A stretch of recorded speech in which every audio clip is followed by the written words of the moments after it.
ng pagsusot po ng alahas, pwede paliwanag lang po kung bakit mahigpit yung pinagbabawal sa iyong mga kapatiran. Yan po ay naging dahilan ng pagkasumpa ng Diyos sa Israel. Basahin natin ang 3 ng Isaiah. Bukod dito'y sinabi ng Panginoon, sapagkat ang mga anak na babae ng Siyon ay mga mapagmataas at nagsisilakad na mga may kapalaluan at mga matang nakairap na nagsisilakad at nagsisikendeng habang nagsisiyaon at nagpapakalatis ng kanilang mga paa.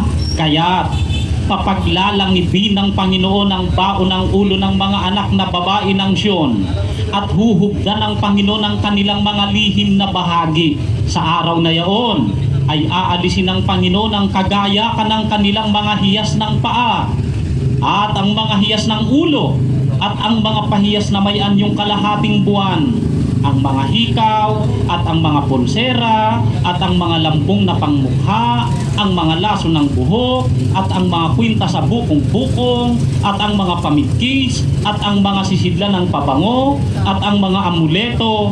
Kaya pala ang mga Israelita nagalit ang Diyos sa kanila, yung mga babae nila nagyabang, nagpapalalo dahil sa mga hikaw, mga kwintas, mga kung ano-anong adorno, nagawa silang maging magpalalo sa Diyos, sa harap ng Diyos.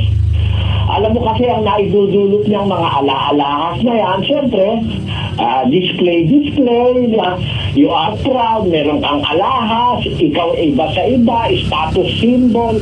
Ang tendency nun, ipagmamalaki mo, bawal ng Diyos sa Kristiyano yun Ayan, basahin natin ang unang Timoteo 2, versikulo 9. Gayon din naman na ang mga babae ay magsigayak ng mahinhing damit na may katimtiman at hinahon, hindi ng mahalagang hiyas ng buhok at ginto o perlas o damit na mahalaga, kundi siyang nararapat sa mga babae na magpakabanal sa pamamagitan ng mabubuting gawa.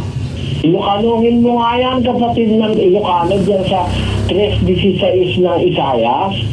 Kastamet ani Apo kunana, agsipod kadagiti anak a babae ti Siyon na palangguad da, ken magnada asi tatangar dagiti tenged da, ken mataan nagaramugam, ken magnada ken agkinni-kinni da numapanda, ken agaramid da iti killi-killing kadagiti saksakada. Gapuna ati Apo paggaddilen nanto ti tuktok ti ulo dagiti anak a babae ti Siyon, ket ni Apo iparang nanto dagiti nalimod a kamengda.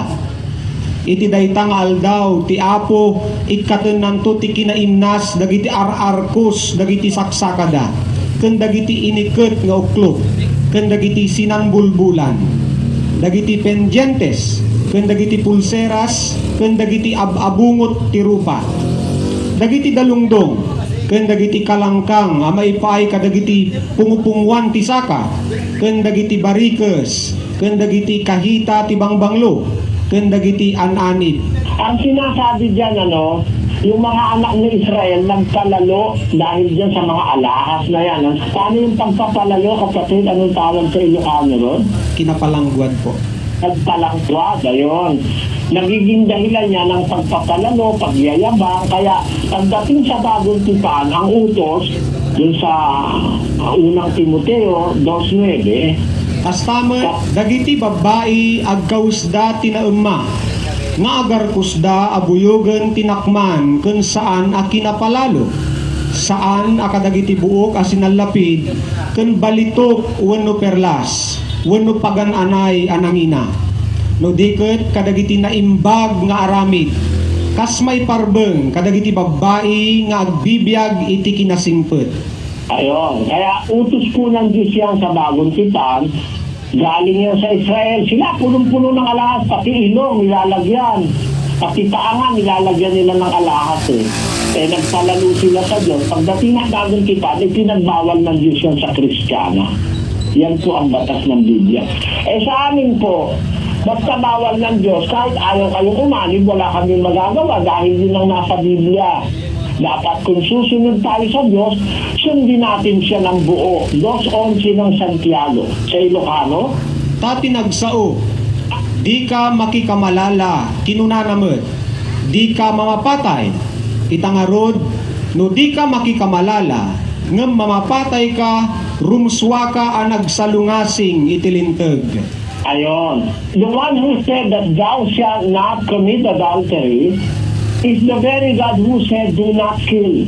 Now, if you commit not adultery, yet you kill, thou hast become a transgressor of the law. Ay, ibig sabihin, halimbawa, ang nagsabi na huwag kang mangangalunya, siya rin ang nagsabi na huwag kang papatay. Eh, hindi ka nga nangangalunya, pumapatay ka naman. Eh, di ikaw din ay lumalabag sa kautusan. Ano ibig sabihin? Dapat sundin mo lahat ng kautusan, kasama na pati paggagayak ng babae. Eh, sa amin, kahit hindi kayo umamin, basta yung aral ng Diyos kailangan masabi namin buo. Dahil yun ang ikaliligtas natin. Yun po ang sagot sa tanong niyo. Maraming salamat, God, sa paglilinaw mo sa mga tanong ko. Tatanong ko lang po kung bakit bawal yung magsuot ng alahas at magpaputol ng buhok. Magsuot ng alahas? Putol ng buhok. Alam mo kapatid, ganito lahat ng aming tinuturo sa samahan nanggagaling sa Biblia.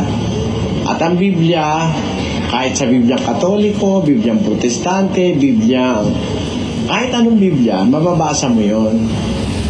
Actually, ano naman yan isang aral yan na itinuturo doon sa gustong magbanal. Ano kapatid na Luz? Sa 2:9 ng unang Timoteo. Gayon din naman na ang mga babae ay magsigayak ng mahinhing damit na may katimtiman at hinahon, hindi ng mahalagang hiyas ng buhok at ginto o perlas o damit na mahalaga, kundi siyang nararapat sa mga babae na magpakabanal sa pamamagitan ng mabubuting gawa. Kasama sa mabubuting gawa ng isang babaeng nagbabanal na ang babae gagayak ng mahinhing damit. Yan. Kung nagbabanal, hindi ka magbibihis ng ala Priscilla Almeida na o kaya ala Talia na ngayon yata marami yung nauuso sa mga noon times yun na nahuhubo talaga yung tirintas dito yung lumalabas talaga yung dibdib. Ayun, bawal po yun sa babaeng nagbabanal. Siguro, miski yung mga madre sa Katoliko, di ba? Makikita niyo yung madre. Nakakita na ba kayo ng madre naka-micro mini? O tapos tad-tad ng alahas? Ayun. Wala kang nakitang madre na naka-lipstick. Tapos naka-eyebrow pencil, tad-tad ng makeup. Tignan mo yung madre, sa paniwala nila, nagbabanal sila. Simple-simple ang damit.